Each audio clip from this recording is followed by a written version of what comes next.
在这种庞大的商机下，要怎么少走冤枉路，并踏出开饮料店的第一步？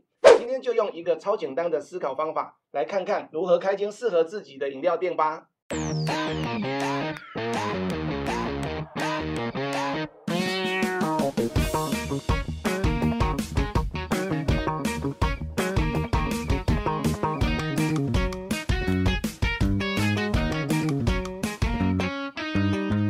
Hello， 大家好，我是 Vincent。你知道吗？在台湾的手摇饮店超过22000家哦，就是那种走在路口你就会看到的手摇饮店。那天我看到经济部统计处的资料，去年11月饮料店的营业额年增率就达了 3.1%， 饮料店的营业额已经连续10几年的正成长。根据美国报告显示，截至前年底，在美国注册登记的手摇饮店总数达1万多家。在这种庞大的商机下，要怎么少走冤枉路，并踏出开饮料店的第一步？今天就用一个超简单的思考方法，来看看如何开间适合自己的饮料店吧。今天会使用的思考方式是5个 W 跟1个 H。5个 W 分别是 What、Why、Who、Where、When，H 则代表 How。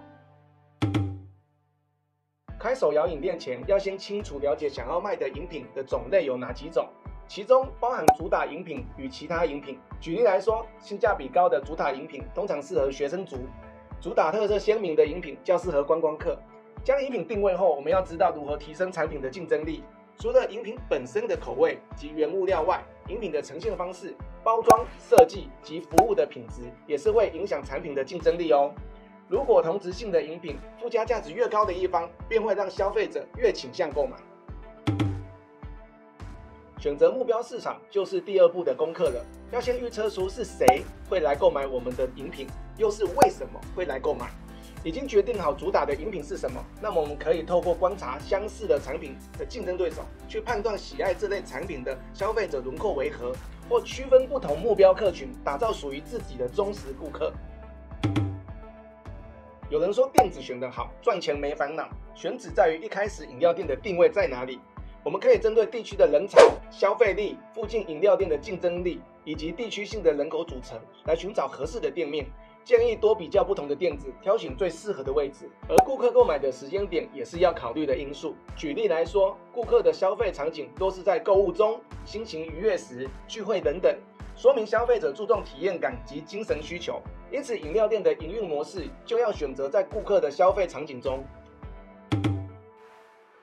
最后的一部分就是如何执行，也就是店家的行销策略。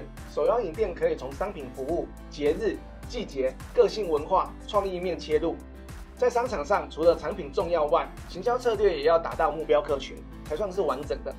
我会建议，如果已经决定好要自己开设饮料店了，不妨找间可以提供教学的公司。没错，就是我们自己的业配时间。专业的讲师能够提供给你饮品的教学、菜单开发、开店相关顾问服务。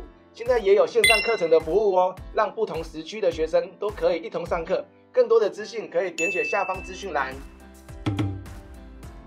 最后要跟大家复习一下本次的重点。今天要教给大家的思考方向为5个 W 1个 H， 分别从何物、何人、为何、何地、何时以及如何执行切入。手摇饮的市场趋势持续上升中，做好功课，寻求对的协助，可以让你少走很多冤枉路哦。希望这部影片对你有帮助，喜欢的话欢迎分享、订阅，还有相关问题也欢迎留言给我。我是Vincent，我们下次见。